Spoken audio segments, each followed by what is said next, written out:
God knows what is hiding in those weak and drunken hearts. Guess he kissed the girls and made them cry, those hard-faced queens of misadventure. God knows what is hiding in those weak and sunken eyes. Fiery throngs of muted angels giving love but getting nothing back. Oh, people, help the people. And if you're homesick, give me your hand and I'll hold it. People, help the people. Nothing will drag you down. Oh, and if I had to bring...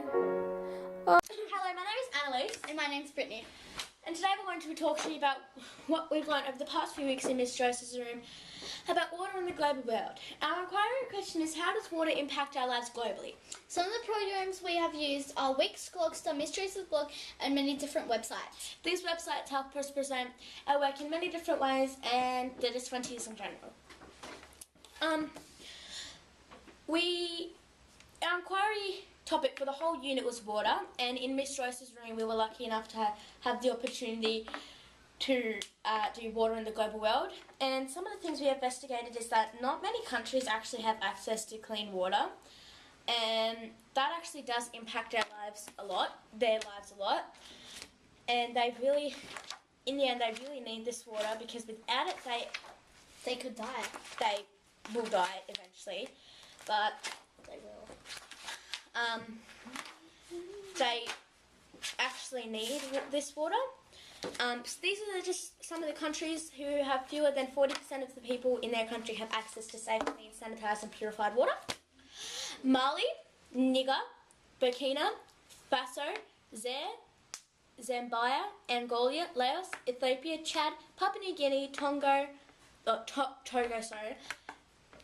Guinea, Madagascar, Congo, Mozambique, Equatorial Guinea, Cambodia, Somalia and Afghanistan. Sorry if I pronounced any of them wrong. All of these countries have unpurified water and just not safe water. And some of the reasons why they don't have water are sometimes the country is just all desert, very dry, and it would be really hard to maintain and sustain water there. Some of the countries have a lot of war, which would lack heaps of water. Some countries just generally don't have any water supply, like a river or anything, which would lead to hardly any water. Some countries would have dirty, mucky water that is polluted and it would be unsanitised. Some of the countries are generally not a safe place, which would lead to war and stuff. Having no water changes their health conditions, and yeah. This is just a map that I'll show for you. Hopefully you can see that correctly and you can just look at it for a little bit there. This is percentage of population with access to safe drinking water in 2008, or improved drinking water. The dark blue, over 85%. Sort of light dark blue is 70 to 84%. Light blue is 50 to 69%, and yellow is 40 to 54%. Light yellow is under 40%, and white is just basically no data at all. Now, seeing the countries who have no water, think about the countries who do have actual water. Now, they'd be fine. They have access to water that they can sustain. They take it for granted pretty much. For example, Australia and America, they have the cleanest supply of water. And yes, in Australia there's some dry parts of it. Like Northern Territory, Western Australia. The top of Western Australia, basically the top of Australia in general. But we still have like great rivers that we can use, and that supplies us with water. So does America. But some countries don't have that, and they would love it if they could have that, but we just take it for granted, and we use water and toilets. It's just a basic thing that we have, and we take it for granted and not realise that having Because some people out there have to just dig a hole and just poop in it. That's all. and they need a toilet for good sanitation and hygiene. Because If that not, is really bad for the health. it's really bad for their health, which leads me to the next thing I want to say. Every 21 seconds, a child dies to a water-related disease. How do you feel hearing that? Do you feel good when you hear that? Do you feel as if you're happy that happened? They can't get purified water, they may die. And Heaps of people die. 21 seconds, a child dies from a water-related disease. You can help them Now, look at the countries. There's people dying all around the world. all around the world for many different reasons, but some of the countries who don't have water, are just dying from water-related illnesses. Go. Within the next 50 years, the world population will grow by another 40 to 50%. Which means the countries will be demanding water. The new developing countries will be demanding water purely for the reason that it could have serious consequences to the environment and people's lives. The increasing population will also become a major factor that is connected to the population of production of food. More than 5 million people die every year from a water-related disease. Within 98% of these in the developing world, and 90% of these deaths are children. Okay. So, let's just ask a few questions and I'll answer them, but I'll just ask you a few questions and hopefully you can answer them yourself. How would you feel if you were a starving child, dehydrated, has poor hygiene, and when you're on the verge of death? How would you feel? If you're really, really sick and all your family died. All your family has died, your mother's extremely sick, you're extremely sick, and for the only reason that you're sick is because of the water that you've gotten off your dirty water hole, but without it you die instantly, but you have a chance of your life. And your life is practically a game of chance. There's not even a word for it. It's hard to explain. You're practically dying. While you're drinking that water, you're instantly killing yourself. How would you feel? You'd feel like terrified. bad. You'd feel as if you're practically killing yourself when you don't want to, but it's just something that's going to happen to you. And you can't take it back. You can't take a step back. You have to do it. You just have to hope for somebody to donate or for an organisation to reach out or to you. to care. You're just hoping.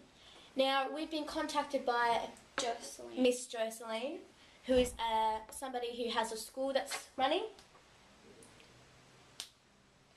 No, you can't come in. Sorry about that. Somebody just... we've been contacted by somebody in a village who is named Miss Jocelyn, and she's started up her own school. She's supplied beds for the students. Just like this person, Simpson. He was in dirty rags, just jeans. Wearing like a potato sack. Hessian bag, just for warmth. And he had to beg for food and water. But he came to Miss Jocelyn and Begging for food, hoping for her to have food. And she just felt really sorry for him. And so supplied him with everything he needed. School, education, food, water, friends, love. The thing that he deserved. Everything that the children need in her village, she supplied them with it. But not all of the kids. She cared about every single one and didn't. She loved every single one of them in her whole village, every single child. But she can't look after all of them. The problem is, once all the younger kids got stacked up, she couldn't look after the older kids. And all the beds were taken. She couldn't supply them with education, the things that they needed to live. She couldn't supply them with. They came to her begging. It was Simpson's older sisters. They came begging for her to take them in to help them get their life back on track, but she couldn't. Their home, it was just sad. Their home, if you saw the image, that would be heartbreaking. That's funny. You'd be heartbroken. You would just fall apart to pieces.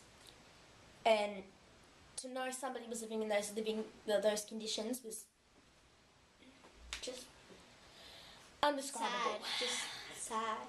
And she needed somebody to help in any sort of way to help the other children, to assist the other children. And you can by donating. You can by donating to organisations. And it does sound pretty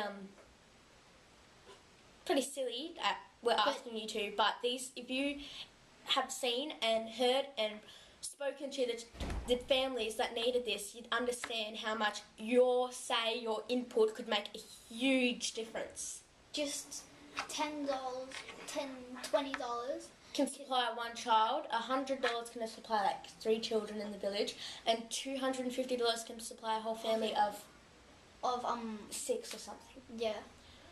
We've seen many different images, videos, we've spoken to many people, we've looked at different organisations, and looking at the organisation sites, the things that they do for the children, the care that they take, it's like adopting someone. You care for them. You love them. You see the better things in them. You don't see everything else they've been through. You don't see the bad things that they've seen. You see that you make the good out of them, and that's what we've been looking at. And knowing that you can help, it's just wonderful. And just and I've got some actual facts here that we've got off water.org, which is an awesome site to look at for donations and stuff. They donate as well. After an hour goes by, 171 people/children die. 443 million school days are lost due to water-related illnesses. And that happens every day. So if you went for a whole week,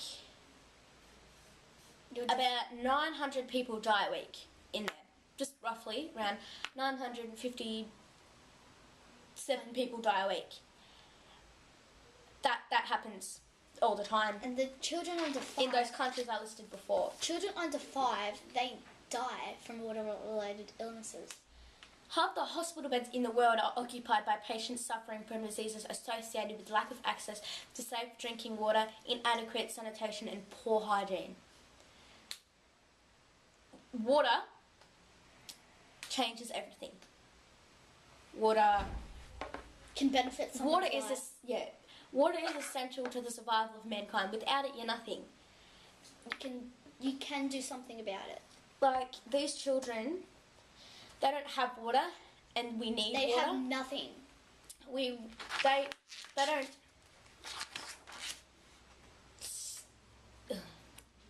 It's hard to explain. There's all these pollutions in water, like toxic waste. And children are drinking it. And water... they have no choice. Water impacts our lives more than anything. But everyone can do something about it. You can make a difference of somebody's life. You can change the way a child lives. You can impact... You can save a child's life.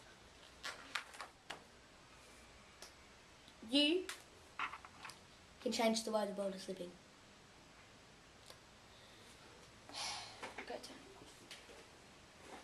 Well, thank you for watching and listening, and don't forget that hopefully you've answered... Did you stop it?